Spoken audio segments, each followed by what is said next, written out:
Have you ever wondered why some people prefer sleeping in certain positions over others? Some lie on their stomachs, others on their right or left side, and some curl up in a fetal position. And then there are those who wear pajamas and those who don't, as well as those who need blankets versus those who prefer nothing at all. If you haven't pondered over these sleeping habits, the Zen story I'm about to share might just make you reconsider how you sleep, especially if you're someone who hasn't yet tried sleeping on your left side. Stay with me until the end, because what you will learn could be eye-opening and might just change the way you've always slept.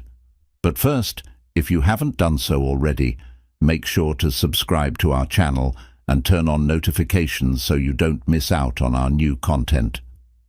In a serene Buddhist monastery nestled in the Japanese mountains, surrounded by tranquil gardens, the elderly and wise monk Shinzo decided to spend a special evening discussing the secrets of our sleeping habits.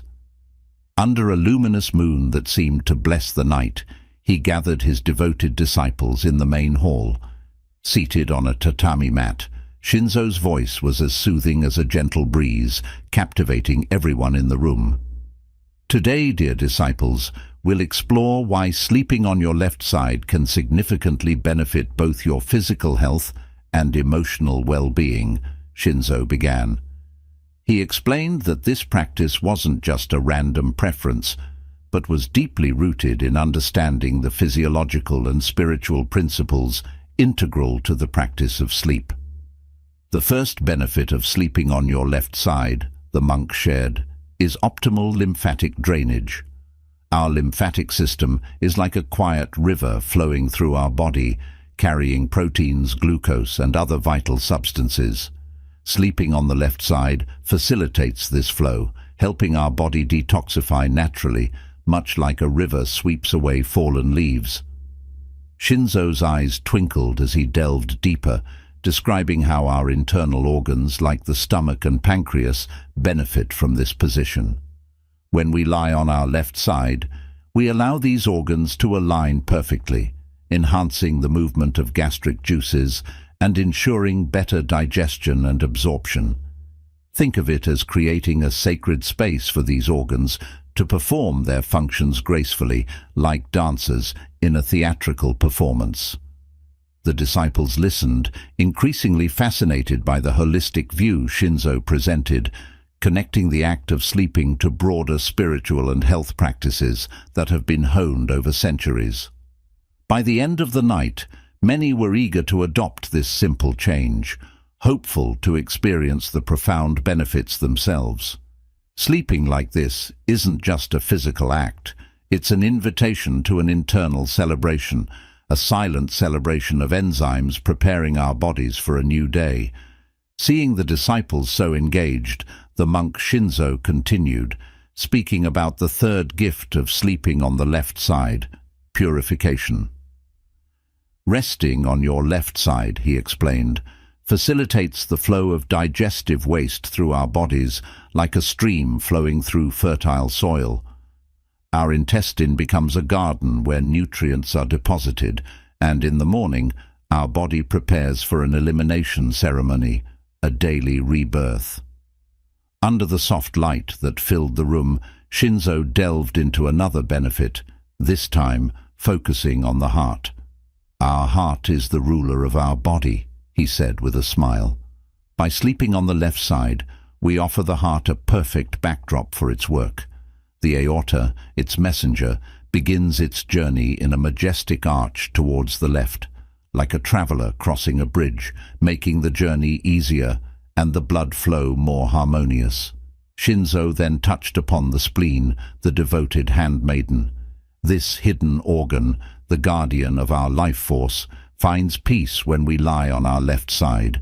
Bodily fluids become messengers of this peace, making their way to the spleen like pilgrims arriving at a secret sanctuary, nourishing and invigorating. He then invited viewers to reflect. How have you slept until today? Write it in the comments and let's discuss this topic. Meanwhile, if you're enjoying the video, leave a like and share it. You will help us produce new content every day for your spiritual growth. With a deep gaze, Shinzo introduced the sixth gift, speaking poetically about gravity, the silent master that guides our nightly journey.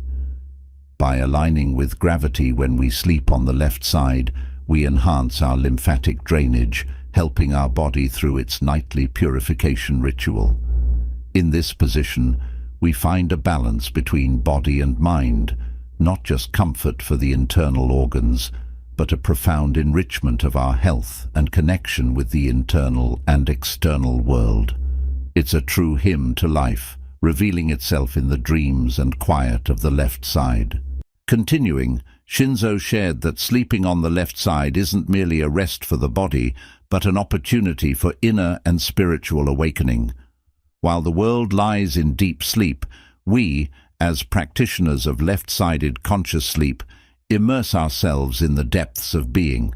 It's a sacred moment where the mind frees itself from the chains of everyday thoughts, opening subtle doors to universal awareness. Shinzo, still smiling at his disciples, explained the concept of the balance between yin and yang in sleep.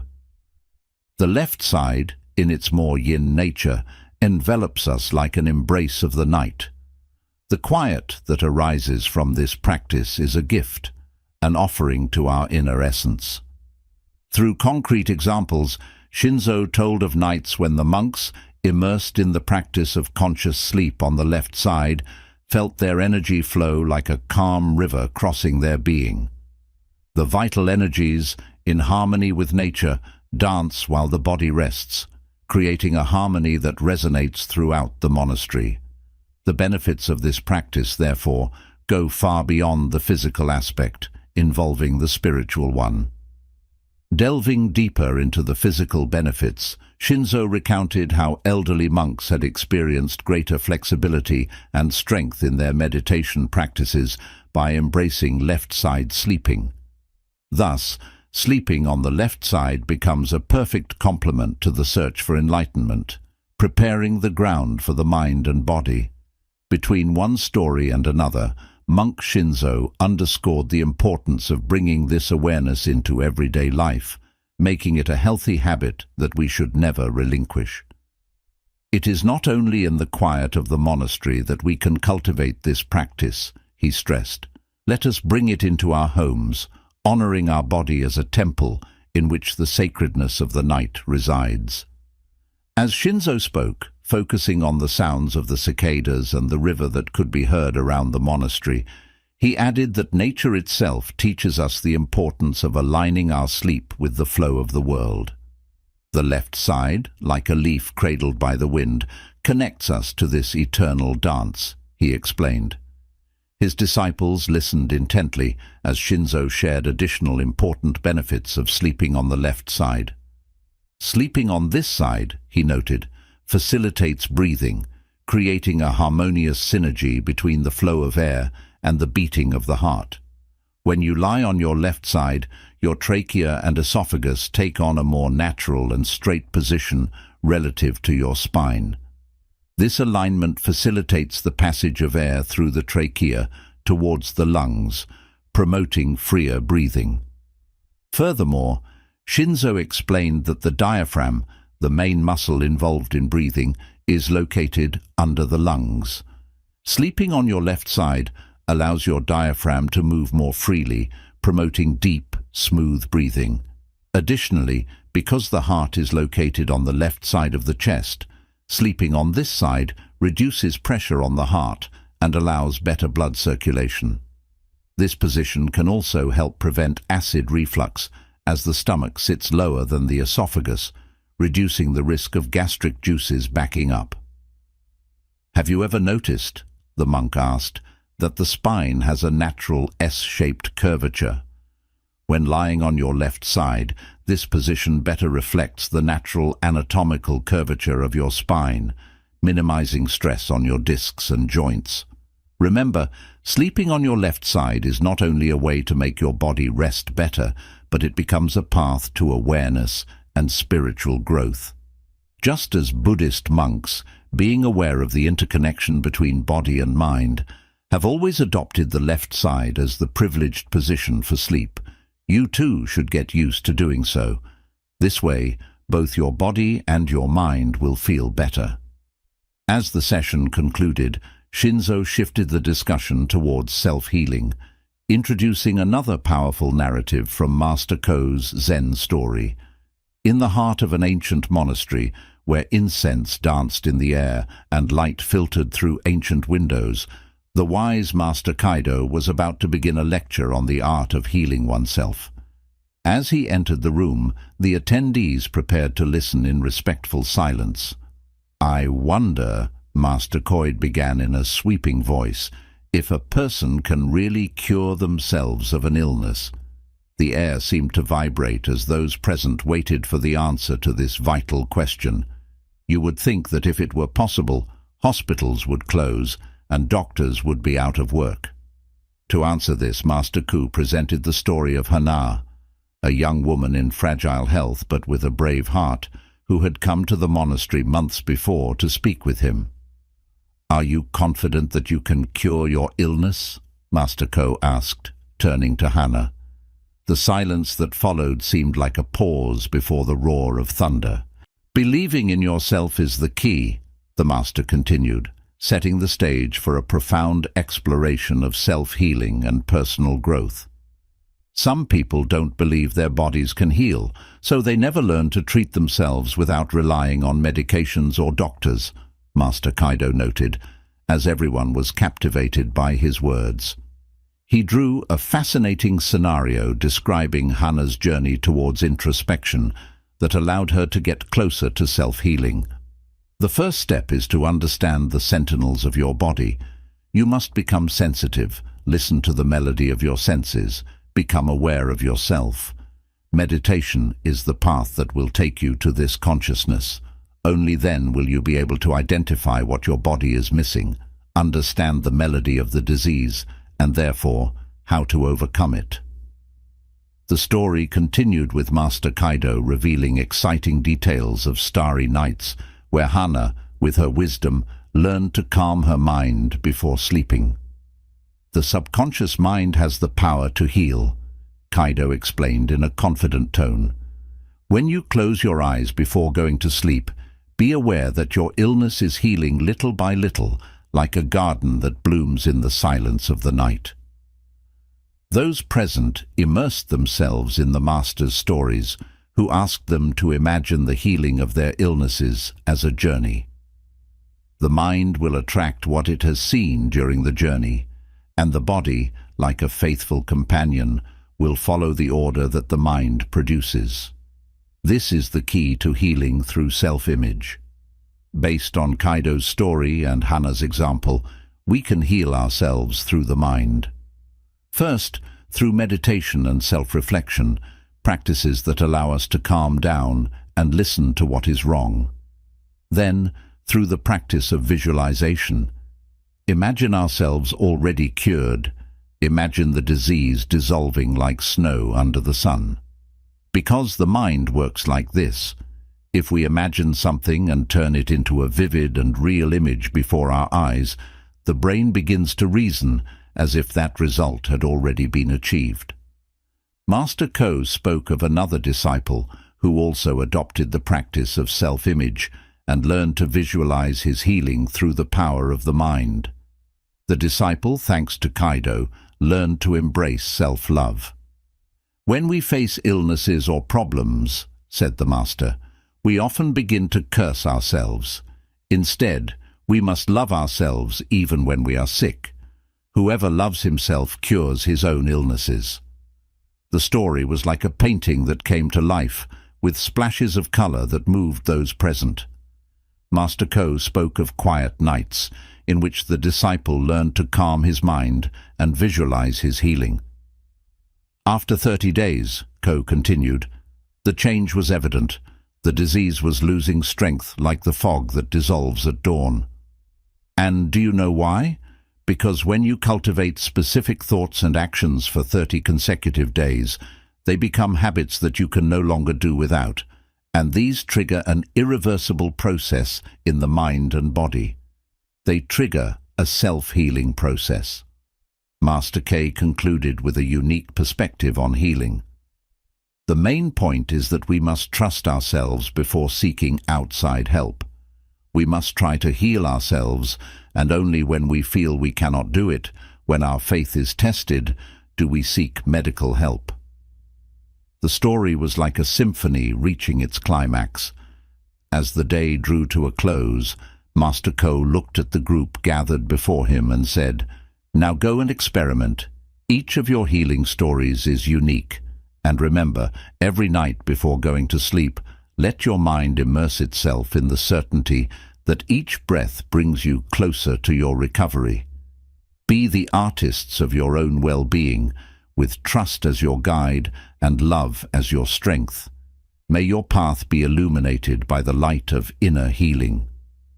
With these words, he inspired everyone to explore their own paths to healing. As Master Kato concluded his teachings, he slowly stood up, following the path towards the light filtering through the windows, leaving his audience immersed in reflections and powerful emotions. In conclusion, what does the story of Master Kato teach us? It teaches that healing is an inner journey and that we should not be afraid to embark on it. It reminds us that our faith should be a lighthouse and self-love the key, and that through practices like meditation, self-reflection, and visualization, we can truly heal ourselves. However, to achieve this, we must be willing to delve deeper into these issues and work on them with commitment and perseverance. Better yet, having the support of experts who can guide us on this path, teaching us step by step how to do it. Did you know that the way you breathe can lengthen or shorten your life? Yes, as counterintuitive as it may seem, that's exactly how it is. For example, a dog breathing about 30 times a minute lives only 10 to 15 years. Turtles, sharks, and other animals, some of the longest lived in the world, breathe about 3 times a minute and can live up to 500 years. And then there are us, human beings, who with our 15 to 20 breaths per minute live between 80 and 100 years. In this motivational video, using a Zen story and the wisdom of the Japanese monk Kei, we will see how we can work on our breathing to live more peacefully and longer. I recommend that you stay until the end, because I remind you that the Japanese are among the human beings who live the longest. Therefore, thanks to their wisdom and ability to achieve inner peace, they have much to teach us. In a remote village in Japan, in a Buddhist monastery surrounded by mountains and fog, lived the elderly monk Kei, known for his wisdom. His calm steps echoed in the stone corridors of the monastery as he headed towards the meeting place where his disciples awaited him, eyes eager to learn the secrets of life and serenity. Not only his disciples, but also doctors and yoga masters were present at the meeting, which focused on breathing as a tool for living long. A young disciple, driven by a thirst for knowledge and eager to learn more, immediately asked Kei, "Master, I have heard that breath control can reveal the secrets of life and lead to serenity. Can you teach us this ancient art?" Kei smiled kindly and took advantage of the boy's question to begin his lesson. "Breathing is the bridge between the body and the mind," he said. "Observe nature, and you will understand the secret of life. Look at the dog, which breathes hastily and lives a maximum of 15 years, and look at the turtle or shark, which breathes about 3 times a minute and lives up to 500 years. Kei continued, explaining the profound connection between breathing, longevity, and inner peace. The ancient sages understood that the number of breaths is limited, but not the time on earth. Therefore, they began to study how to reduce the number of breaths and increase their depth. Remember, slow and conscious breathing is the key to a peaceful and lasting life. Now, even science has arrived at this truth. To make these concepts more tangible, Kei asked the young disciple to come along for a practical session. "Practice abdominal breathing," he said, guiding the disciple through the expansion and contraction of the abdomen. With each breath, you will feel how your body tunes into the harmonious rhythm of the universe. After this practical demonstration, the master continued by telling stories of ancient yogis who, through breath control, achieved profound connections with the cosmos. Breathing is more than just a physiological act, he said. It is the thread that unites our being to the fabric of the universe. When we master breathing, we become attuned to the rhythm of existence. To explain the effect of breathing on the mind, Kay used concrete examples. Imagine your mind as a mirror. When the breath is agitated, the mirror is blurred. But when the breath is calm, the mirror reflects clearly. Conscious breathing dispels mental confusion, bringing clarity, peace, and serenity.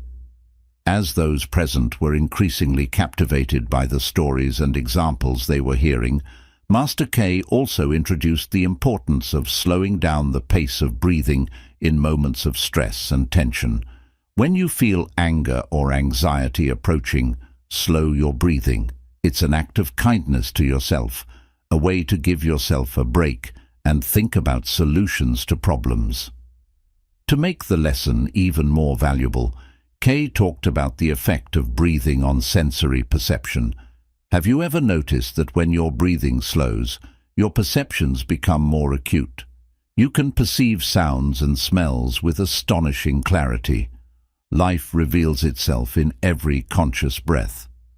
The monk also shared an ancient mantra that embodies the essence of mindful breathing practice. Inhale kindness. As the master concluded his lesson, he slowly stood up, following the path towards the light that filtered through the windows, leaving his audience immersed in reflections and powerful emotions. In conclusion, what does the story of Master Kaido teach us? It teaches that healing is an inner journey and that we should not be afraid to start it. Our faith should be a lighthouse and self-love the key. Through practices like meditation, self-reflection and visualization, we can truly heal ourselves. However, to achieve this, we must be willing to delve deeper into these issues and work on them with commitment and perseverance. It is even better to have the support of experts who can guide us on this path, teaching us step by step how to do it.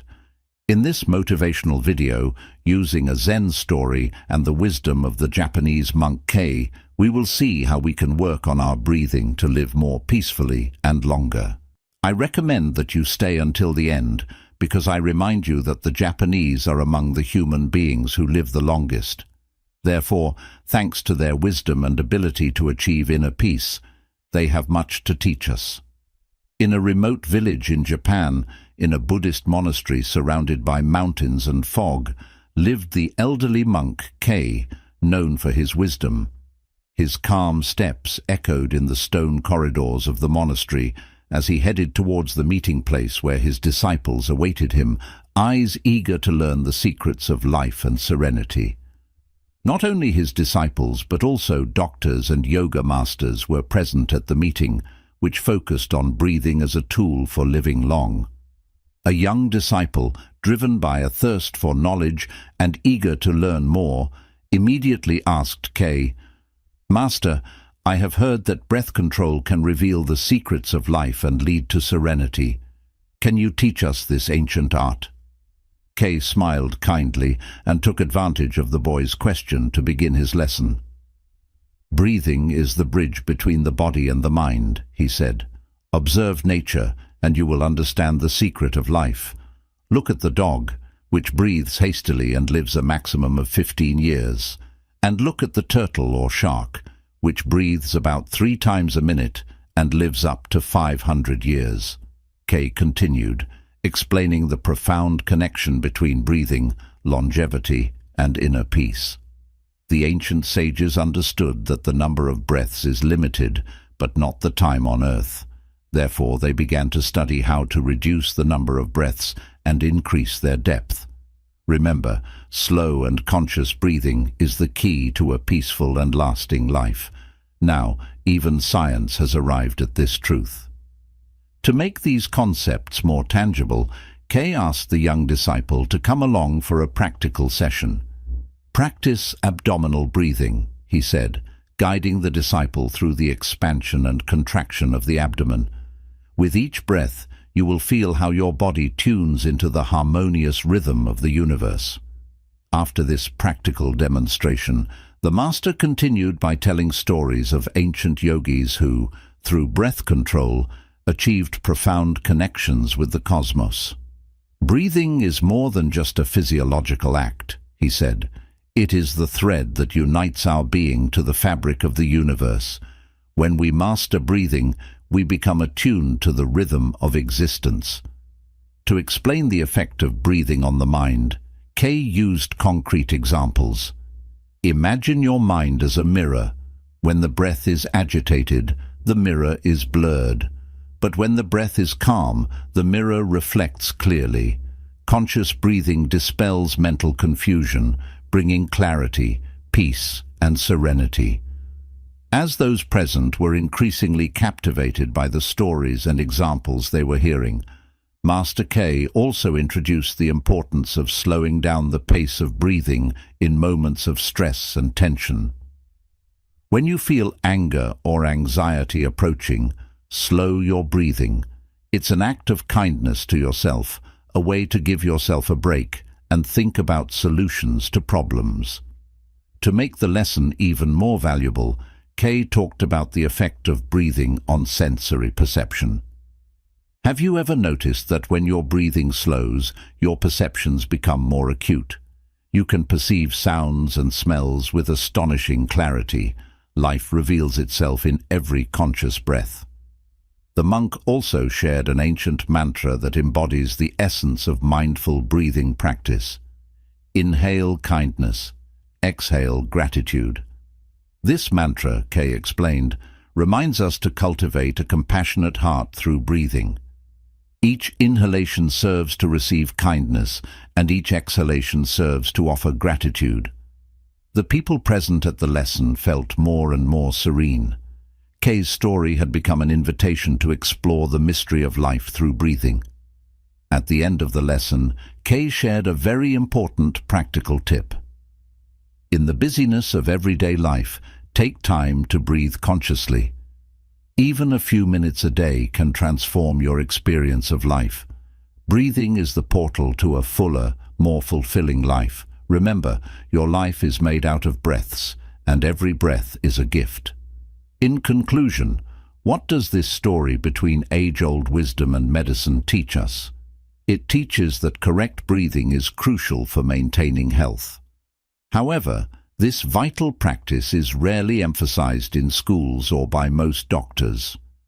Effective breathing is not only limited to providing oxygen to the body and eliminating carbon dioxide, but it also extends to the awareness that air constitutes the main source of vital energy, a principle understood by ancient cultures. Breathing deeply means nourishing yourself with this vital energy that sustains us.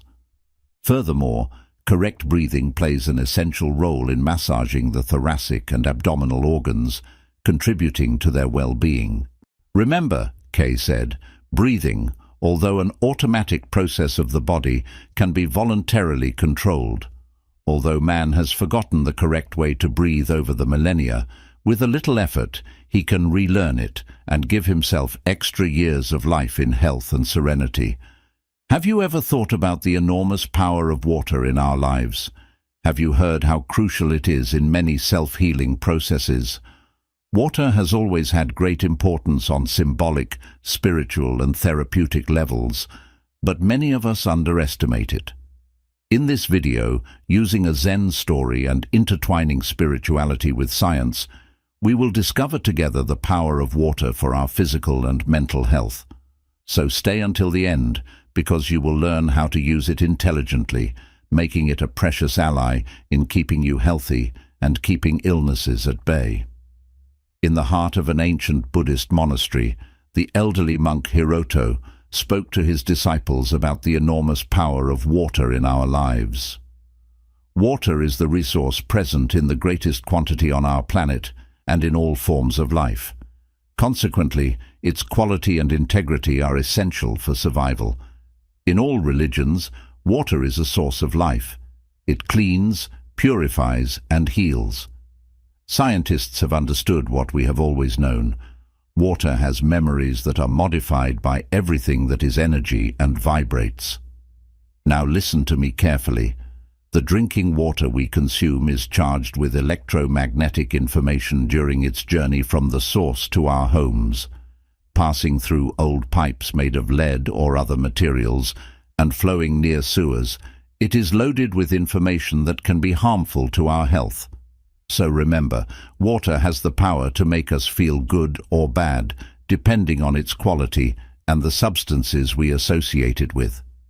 I remember an elderly monk named Takashi, Hiroto added in a calm voice. He was plagued by digestive disorders, but with dedication and wisdom, he transformed his health through the conscious practice of drinking water. Every morning, he went to a mountain spring and drank the fresh water with gratitude, following the principles I am about to share with you. The disciples listened intently, immersed in the details of the stories Hiroto was beginning to tell. Another monk, Koshi, battled skin problems for years, Hoto continued. Then he learned that water could be a precious ally. He began drinking water stored in a terracotta container, noticing a notable reduction in his skin problems. The terracotta kept the water fresh, and through its contact with the material itself, became an elixir of health. As Hiroto spoke, the disciples began to understand that these stories were not simple anecdotes, but concrete testimonies of the connection between the art of drinking water and physical well-being. These testimonies, Hiroto said, are an invitation to explore this practice with an open mind and a grateful heart. A disciple raised his hand and asked, "Master, how can we apply these teachings in our daily lives? What concrete steps can we follow?" Hiroto smiled and replied, "Start with mindfulness. When you drink water, be present. Observe your thirst, listen to your body, and practice moderation, drinking slowly and with gratitude. Remember that water is not just a means to quench your thirst. It is nourishment for your whole being." The master continued to enrich the lesson with practical advice. Always remember to choose containers that do not contaminate the water. Store water with extreme wisdom, Master Hiroto advised, emphasizing the material, conservation methods, and effects on both our body and spirit. For instance, a copper vessel can provide specific benefits, such as improving digestion. As shown in Koshi's example, terracotta has purifying properties. Above all, avoid plastic. Mineral waters stored in warehouses or left under the sun for months can be harmful. Hiroto also highlighted the importance of water temperature, explaining that it can vary based on needs, room temperature, slightly warm or cool. His story flowed like a river, resonating deeply with the daily lives of his disciples. He made water drinking practices an integral part of their existence. I will tell you about Ako, a woman who embraced drinking water as an essential part of her morning ritual. Hoto continued. Every day before dawn, she would wake up and head to the monastery garden with a clay container. She collected dew water from the flower petals, which became her first daily source of nourishment for both body and spirit.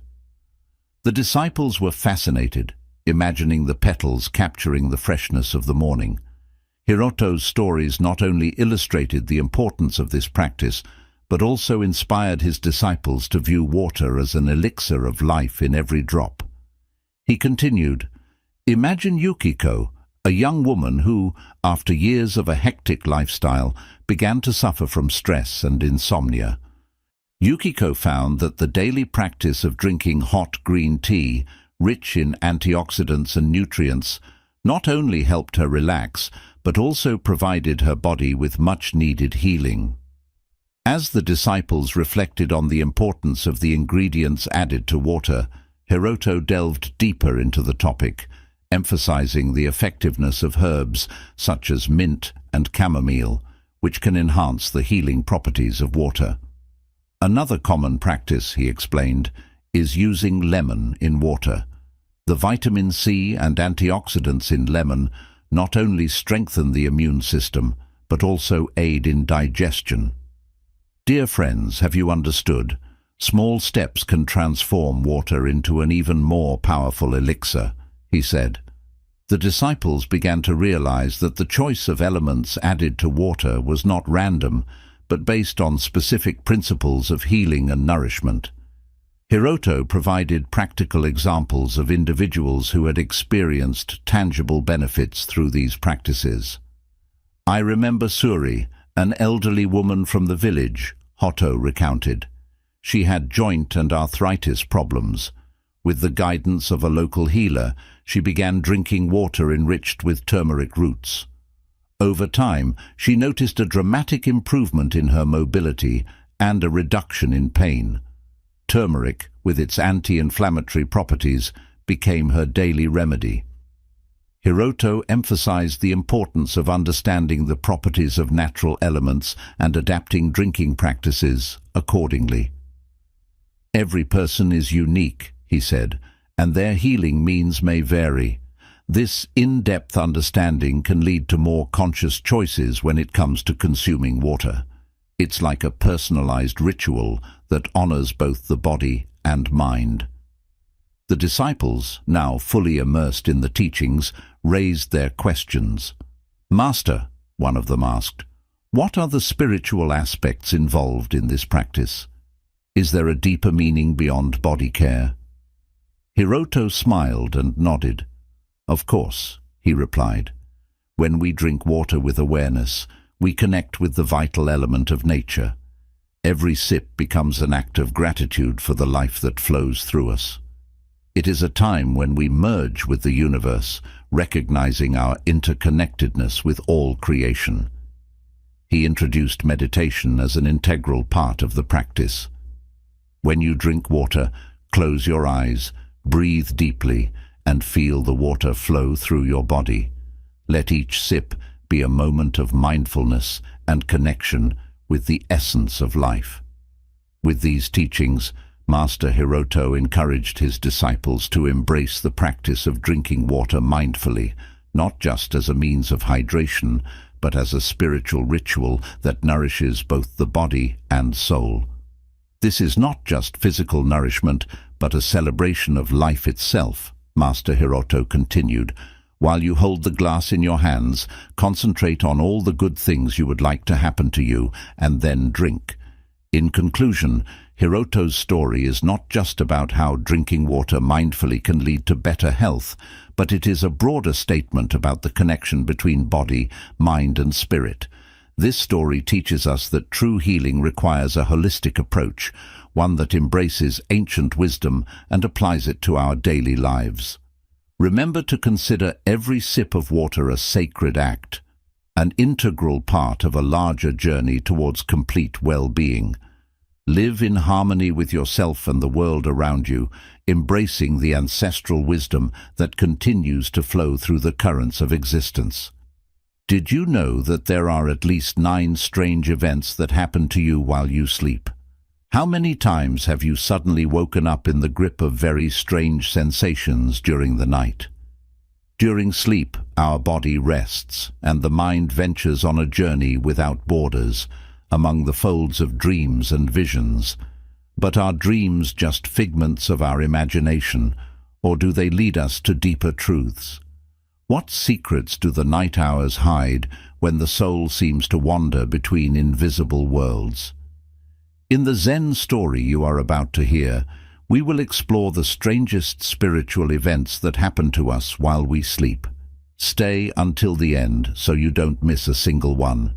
Only then will you understand if you too have experienced certain events. In the remote mountains of Japan, among silent forests and winding paths, stood an ancient Buddhist temple where the wise monk Shinzo spent his days teaching his followers the path to enlightenment. One evening, as the sun was setting behind the mountain peaks, The disciples gathered around the fire in the temple courtyard, eager to listen to the master's words. One of them, with eyes shining with curiosity, dared to break the silence. "Master Shinzo," he said respectfully, "what are the strange things that happen when we sleep?" The old monk smiled wisely, searching the eyes of his followers with deep understanding. "The strange things that happen during sleep," he replied in a calm voice, "are profound truths that are revealed only to those who know how to listen to them with their hearts open. In the mysterious kingdom of the night, when the sky is painted with stars and the moon rises silently like a guardian of sleep, the world takes on an aura of enchantment and mystery. It is precisely during these dark hours that our body abandons itself to rest, and the mind ventures on a journey without borders. Sleep thus becomes a portal to unknown dimensions, an opportunity to explore the depths of the soul and discover hidden truths."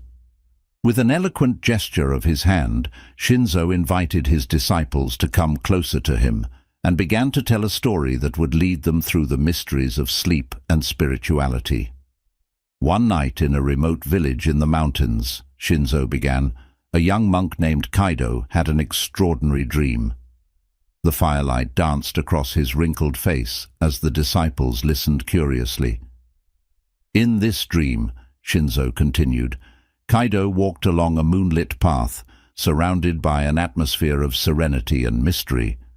It was not just any dream, but a prophetic dream," the monk explained, "a sign of the mind's power to penetrate beyond the veil of time."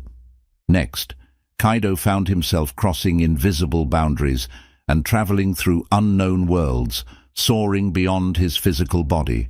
Shinzo continued, "It was a real astral journey, an exploration of the vastness of the universe and our connection with it," said the monk, looking into the eyes of his disciples. "During his journey," Shinzo recounted, "Kaido encountered spirits of ancient masters who offered him wisdom and guided him on his path. Communications with spirits," Shinzo stated, "are a reflection of our inner search and connection with the divine that permeates everything." In another dream, the monk continued, Kaido experienced profound spiritual healing as his spirit was regenerated in his sleep. "Spiritual healing," he said, "is a process of purification of the soul that brings us to true self-awareness." During his dream journey, Shinzo continued, Kaido felt himself lifted from his body and floated above it, free from earthly bonds. "Out-of-body experiences," he explained, "remind us that we are more than what we see, that our essence extends beyond the confines of our skin." During his dream, the monk narrated, Kaido came into contact with his higher self, realizing his connection to the universe. "Contact with the higher self," said Shinzo, "is an experience of unity and enlightenment that shows us the ultimate truth of our existence." Kaido's dreams were full of symbols and hidden meanings, Shinzo continued, which guided him on his spiritual path. "Dream work," he explained, "is an opportunity to explore the unconscious and integrate hidden parts of our psyche." And finally, just before he awoke, Kaido had a sudden epiphany, Shinzo concluded, a vision of the ultimate truth that illuminated his soul, making him understand many things about himself. "But what is hidden behind what I told you?" asked Master Shinzo rhetorically. "Now we will see exactly what path Kaido took during his dreams," he added. "First of all, I told you about his prophetic dreams," Shinzo began with a compassionate smile. "They are like luminous paths that lead us to the future. Remember, when a village elder dreamed of an impending storm and warned us in time, dreams give us a vision of the time to come, offering us precious insights to navigate the waters of life." Master Shinzo's teachings continued to resonate with his disciples, urging them to embrace their dreams as gateways to deeper understanding and enlightenment. We ask you to leave a comment with your experiences. If you are appreciating the video, like and share it so we can continue to produce new content like this every day. Another experience lived by Kaido, which I spoke to you about, is that of astral travel, continued the monk. These are like journeys of the soul through the vast universe of the spirit. Imagine soaring above snow-capped mountains and dancing among the stars, exploring worlds of light and beauty beyond the veil of matter. In these moments, our spirit frees itself from the chains of the body and savors the freedom of the infinity that surrounds us. Another event Kaido experienced in his dreams was communicating with the spirits of old and wise masters. Shinzo said calmly, "These communications," he continued, "are like sweet melodies that resonate in the silence of the night. Every time we dream of meeting a deceased loved one or receiving a message from the angels, it is as if the sky itself bends towards us, offering comfort and wisdom for our earthly journey." Spiritual healing, the monk continued with deep compassion, is like a loving embrace of the universe that envelops our wounded spirit. It is another event that happens during the hours of sleep. When we fall asleep, our body regenerates, and the soul finds inner peace in the arms of the divine. Every night, in essence, we are surrounded by unconditional love that heals our deepest wounds. Continuing the lesson, Shinzo spoke about out-of-body experiences, explaining that they are like flights of the soul into unknown and wonderful worlds. During sleep, we can leave our physical bodies and venture into spiritual places, meeting beings of light and receiving teachings directly from angels. It is an experience that reminds us of our true spiritual nature and our connection to the divine. An experience through which we can mend the wounds we carry in our hearts and souls. Contact with the higher self, said the monk in a serene voice, is like sweet caresses of the soul that guide us towards our spiritual mission. During sleep, we get closer to our higher self and receive clear intuitions and visions that illuminate our path. It is as if our spirit were reunited with the divine source from which everything originates. The dream work, Shinzo continued with profound wisdom, is another of the events I told you about in the story about Kaido. It is like a silent dialogue between us and our unconscious, revealing the secrets of the soul. Through the symbols and images that dreams bring, we can discover hidden truths and face our fears and challenges with courage and awareness. Remember, dear disciples, that every dream is a piece of the puzzle of the soul that helps us understand who we really are and where we are going. Night meditation, said the monk, is another experience Kaido had. It is like a silent prayer that brings us closer to the divine and allows us to achieve enlightenment. Before falling asleep, let's immerse ourselves in a state of meditation that prepares us for deep and meaningful sleep. It is a way to open our hearts and minds to the divine presence that envelops us in an embrace of love. Do you remember what happened to Kaido at the end of his dream? Asked the monk. He had an epiphany, concluded Shinzo with a radiant smile. Illuminations are like flashes of wisdom that pierce the veil of ignorance. During sleep, we can experience moments of spiritual awakening in which we perceive the ultimate truth of existence and the beauty of the universe. It is a transformative experience that brings us into the light of divine awareness. The experience of enlightenment, he said, is the culmination of our spiritual journey, an awakening to the supreme truth, the ultimate goal of a night of deep and restorative sleep. Have you ever heard of the enormous power of water in curing diseases? Have you ever wondered if the way you drink water can affect your physical and mental well-being?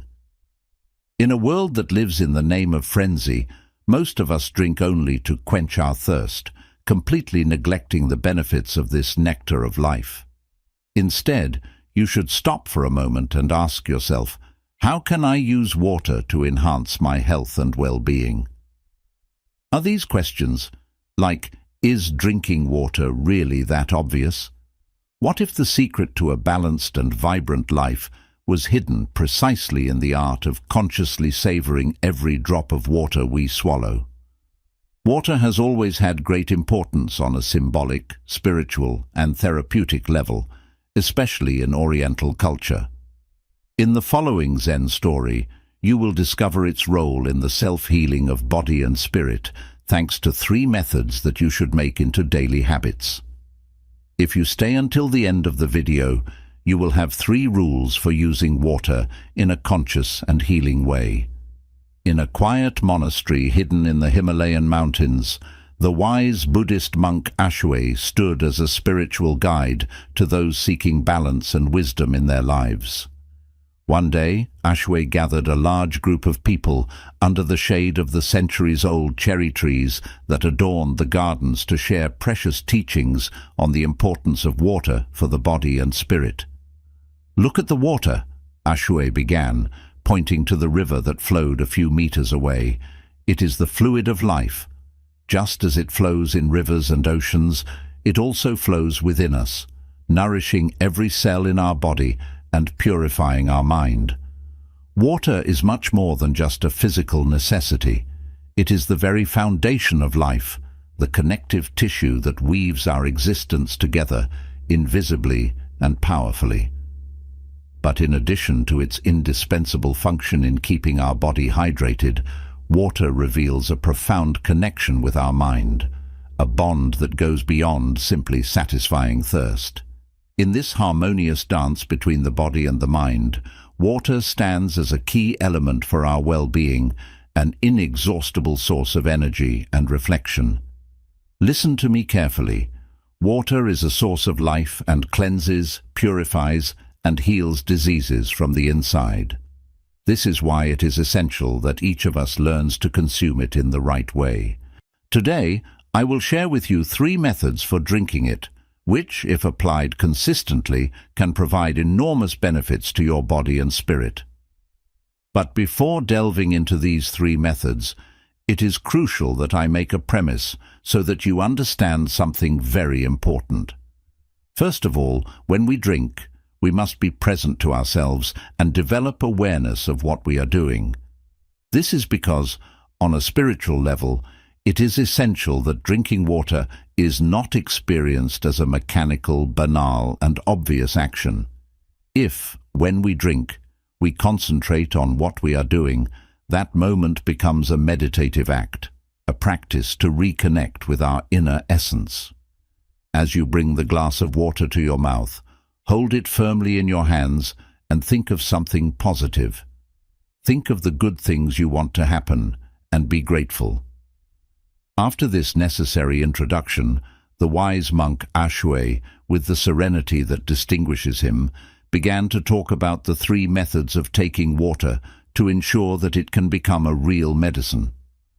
The first method, he said, is to drink a cup of warm water mixed with the juice of half a lemon every morning. This simple morning ritual, Ashwe said, is like a gentle touch at the door of your health.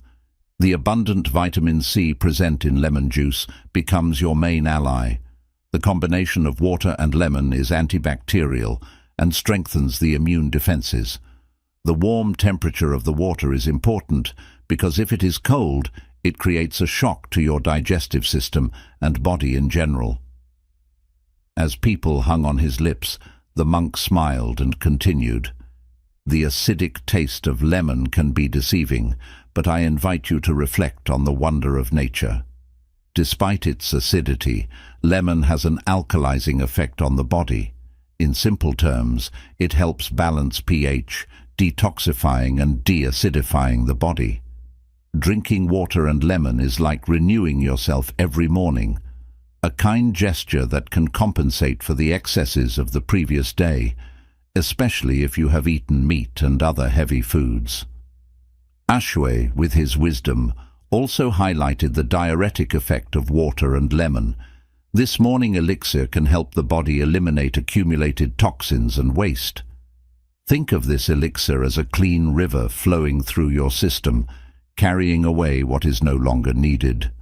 Concluding, the monk invited those present to consider this practice not only as a physical gesture, but also as an opportunity to start the day with awareness and gratitude for the health that flows within them. "Drink slowly, with awareness and gratitude," he said, "and let the lemon water be a bringer of well-being that accompanies you through the journey of each new day."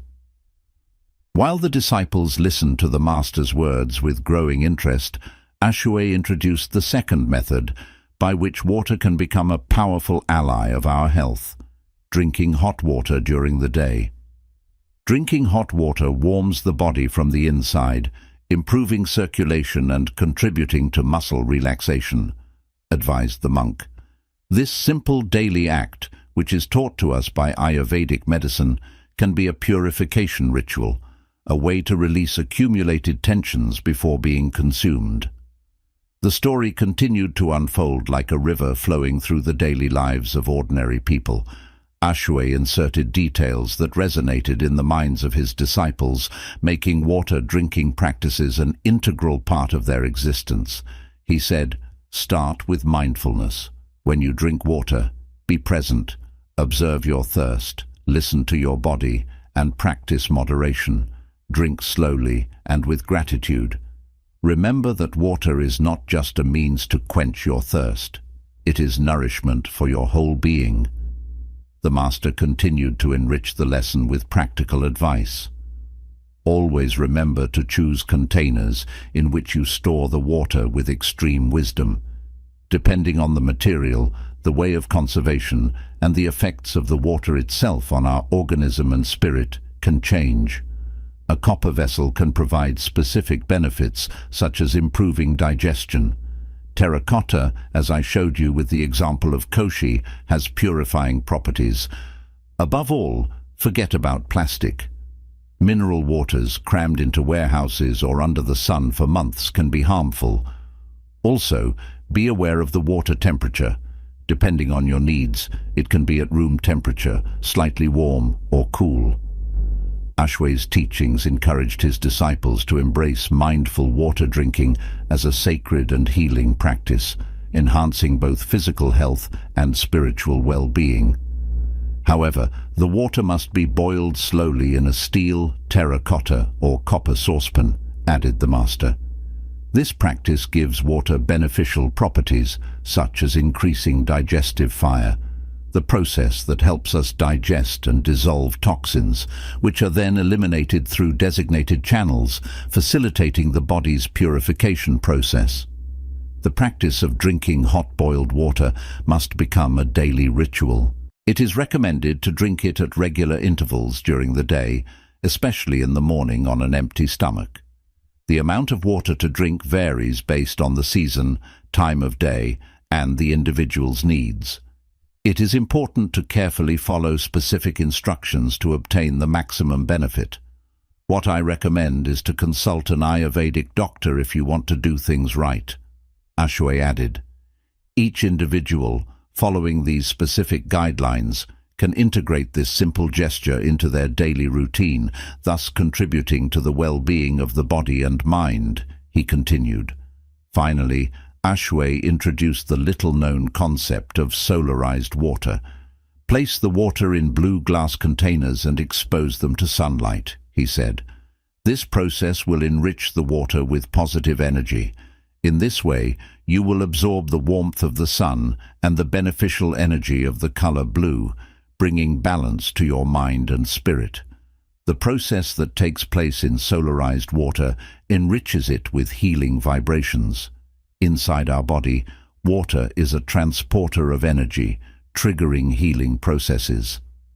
At the end of his lesson, the Master was happy to see the joy in the eyes of the disciples and to discover how everyone had the desire to delve further into these topics. In conclusion, what does this story teach us? He asked. Every drop of water we drink should remind us to nourish our body and soul with love and care. Thanks to these three methods, we can take care of our body and our soul. Think of water as a train carrying vibrations. Without enough water, vibration energy will not be able to flow through the body. So, drink the right amount of water and do it mindfully to bring the maximum benefit to your health. What can we do to improve our physical and mental health? How can we find balance in the daily hustle and bustle? What if I told you that thanks to a practice as old as the world, you can live better and even prevent diseases? And what diseases are we talking about? Thanks to the Zen story that you will hear shortly, you will discover that by keeping your legs up every day, you can free yourself from many ailments and illnesses. Stay until the end, because I assure you that you will be amazed by the many benefits that arise from keeping your legs elevated for at least 20 minutes a day. Furthermore, the last 2 points we will talk about are the most important of all for our physical and mental health. In an ancient Buddhist monastery nestled among centuries-old trees and streams flowing down from the mountains lived the elderly Master Katai, famous for his great knowledge of the human mind and body. One day, during a conference dedicated to emotional well-being, he spoke to his disciples about a practice that was as simple as it was effective: raising one's legs for 20 minutes a day, a practice that, as often happens with ancient wisdom handed down by elders, hid a true treasure of well-being behind its apparent simplicity. "Dear disciples," Katai began, "what would it be like to rediscover well-being and prevent some important pathologies thanks to a simple exercise that we can all do?"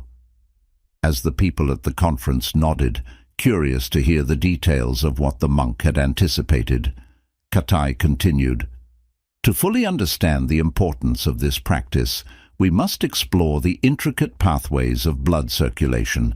The ancient Buddhist monks and the healers who followed the teachings of Oriental medicine understood that the heart, the tireless worker of our life, experiences considerable effort to make blood flow to every part of the body. They concluded that raising one's legs, such a humble gesture, proved to be an act of kindness towards the heart, relieving its strain and promoting more efficient circulation. Katai's words were linked to a specific practice, a yoga position that involved elevating the legs vertically along the wall. Not a physical exercise, but a technique to establish a deep connection between mind and body, he explained. With the legs raised, the internal balance of our organism becomes palpable, and the consequence is the tranquility and calm guaranteed by improved circulation to the trunk and head. A disciple, eager to know more, raised his hand and asked, "Master, what are the benefits of this practice, and how can such a simple exercise bring so many benefits?" Katai smiled and continued, "This practice brings many advantages as long as it is carried out consistently every day, especially in the evening. Set aside 15 or 20 minutes of your time, lie down on the floor, and stretch your legs up the wall.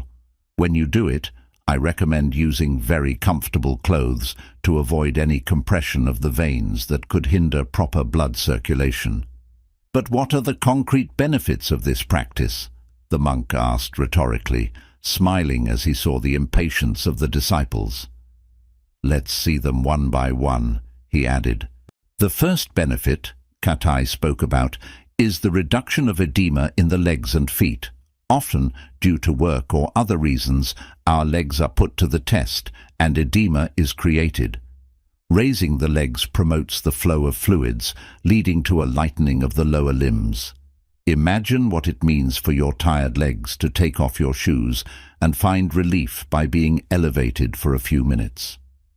The second benefit Katai spoke about also concerned the legs.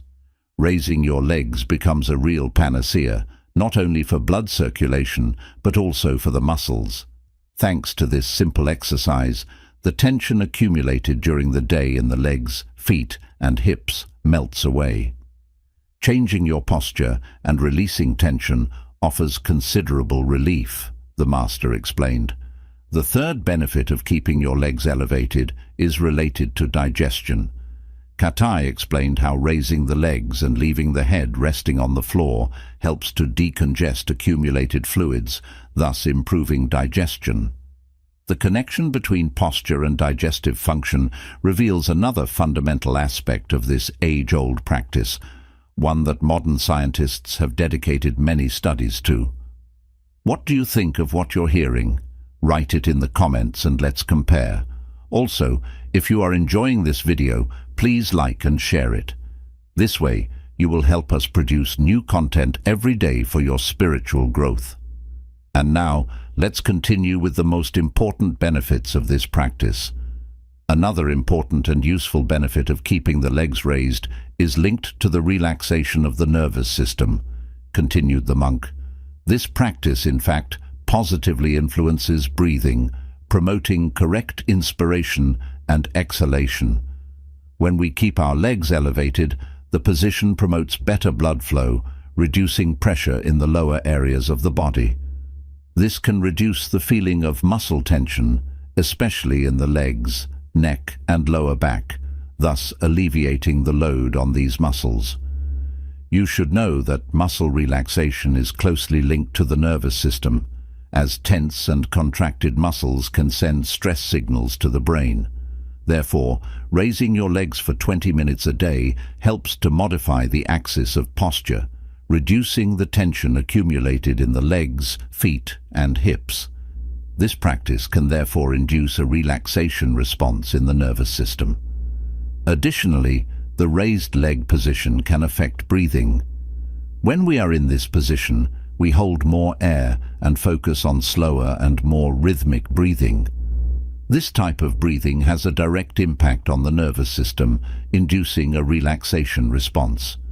Deeper, more mindful breathing can reduce stress and anxiety, promoting an overall sense of calm and tranquility. In summary, raising the legs not only acts directly on muscular tension, but through the connection between muscles, breathing and the nervous system, helps to promote an overall state of relaxation of the body and mind. While the disciples nodded and compared notes with each other in appreciation, Katai continued his lesson by introducing one of the most important benefits of all, mental calm and the induction into meditation. The daily practice of leg lifting, he said, with its only 20 minutes of effort, promises immediate physical well-being, which is also reflected in the mind. One of the most beautiful things about this technique, he added, is that it almost instinctively leads to meditation, inducing a rest of the mind and an experience of presence and awareness of the body. In the profound practice of lifting your legs for 20 minutes a day, each of you, dear disciples, can glimpse not only a physical ritual, but also a path towards mental calm and serenity that go beyond the body itself. While we keep our legs raised with our arms relaxed, we experience a union of balance between mind and body. Our breathing, the noble vehicle of life, becomes the essence of this ritual. In fact, slow and rhythmic breathing, guided by awareness, opens the doors to inner peace. Each inhalation and exhalation becomes a step towards a profound calm, a harmony that embraces our being.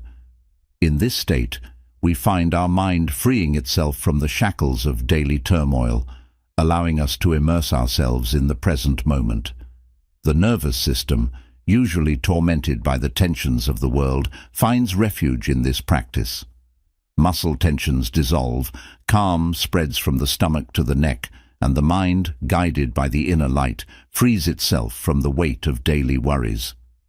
The mind opens to deeper awareness, allowing thoughts to flow and dissolve like waves on a calm shore. In the silence of the mind, we experience the essence of meditation, embracing stillness and the experience of being immersed in the present moment.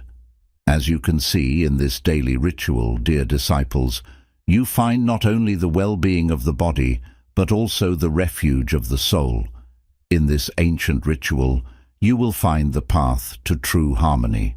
Imagine your heart as the fulcrum of an ancient clock, said the monk, introducing the most important benefit of all.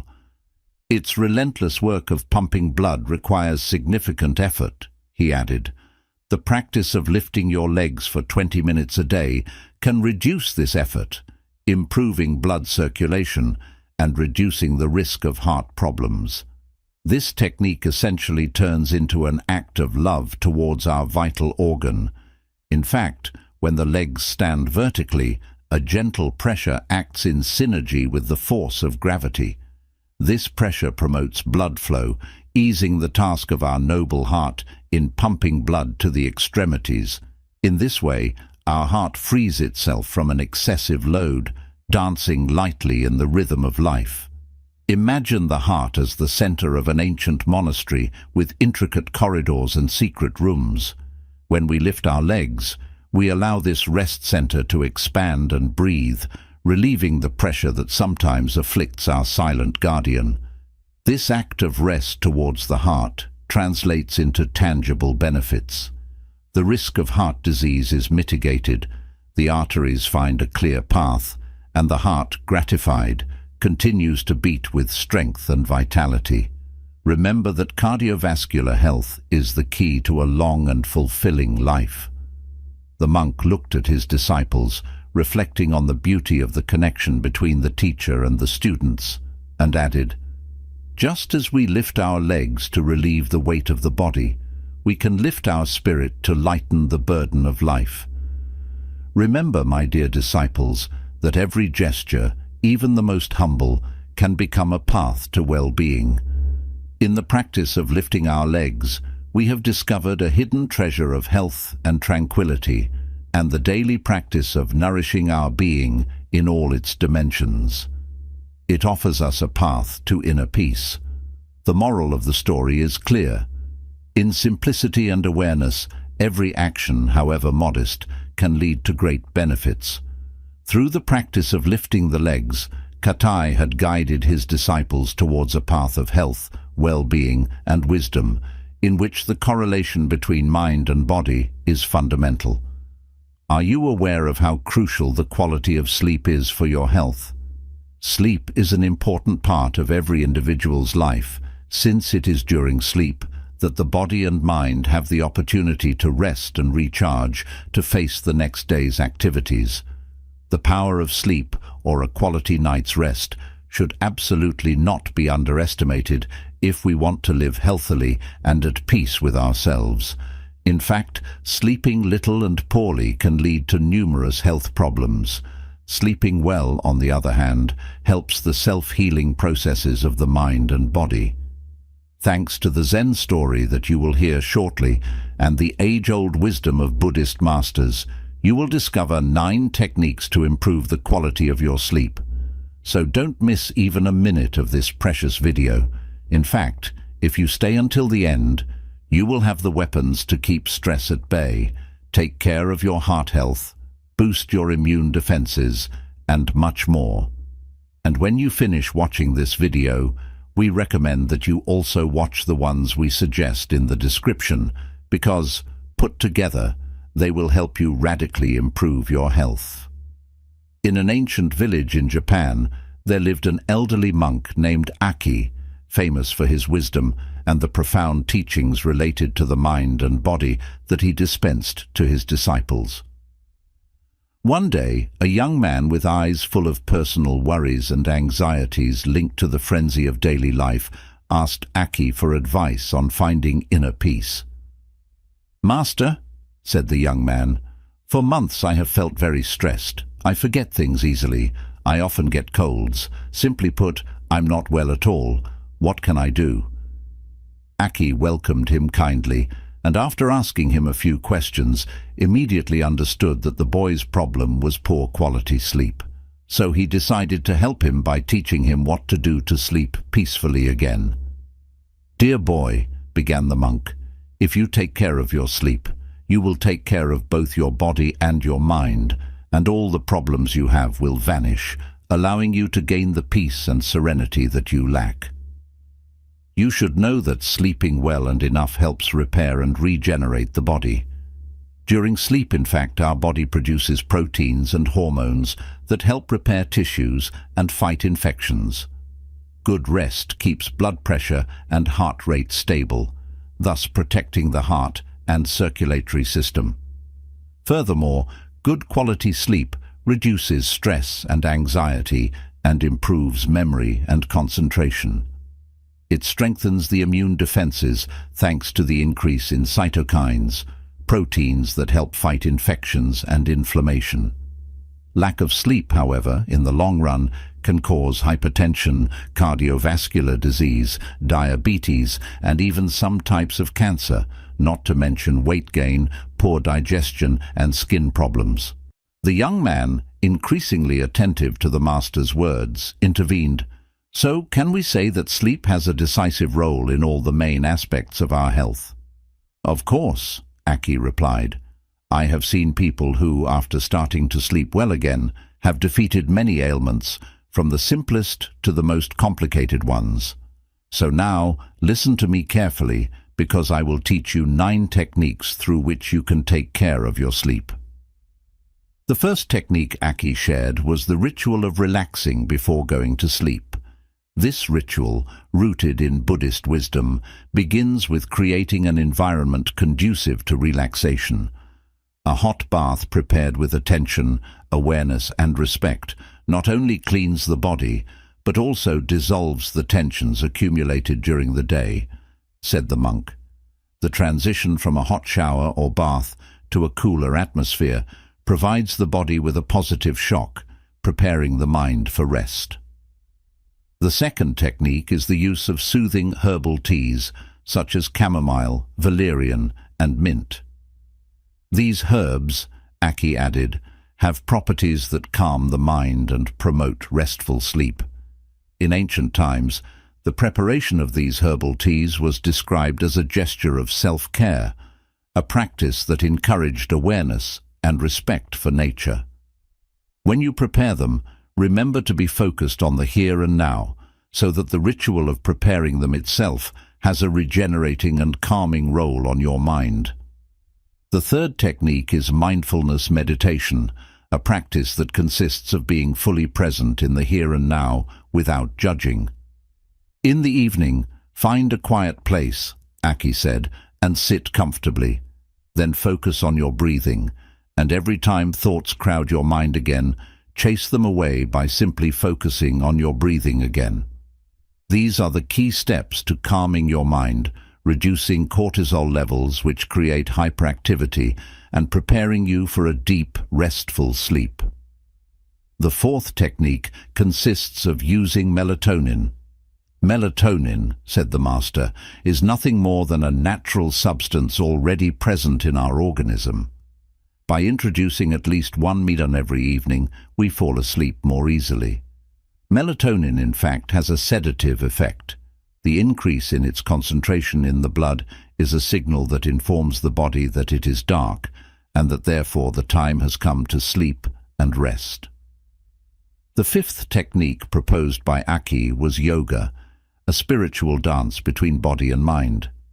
This age-old practice not only includes a series of postures that gently guide you towards a night of deep rest through massage and a release of bodily tension. The sixth technique I want to tell you about, Aki continued, is twilight aromatherapy, which is the use of essential oils such as lavender, sweet orange, mandarin, bergamot, sandalwood, or neroli. These essential oils can be used during a bath to massage the body or to diffuse into the environment. By using them, you will quickly realize the power they have to relax the mind and prepare it for a peaceful sleep. The seventh technique was to avoid external stimuli. Turn off electronic devices at least an hour before bedtime to create an environment conducive to sleep. The monitors of the technological objects we use nowadays, Aki added, are the worst thing that could exist for our sleep. So, even if it's difficult to do without them, reduce the time you use them.